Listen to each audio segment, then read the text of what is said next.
আরো ঢুকবে, আরো ছিল।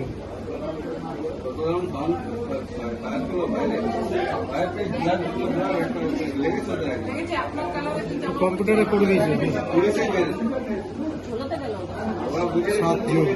7-8 জন ছিল, বললাম 7-8 জন ছিল। বাইরের লোকরা এসে দেখছিল এখানে, তারাই ইনফর্ম করেছে মনে হয়। ওরা বুঝতে পেরেছে ব্যাপারটা কিছু হয়েছে।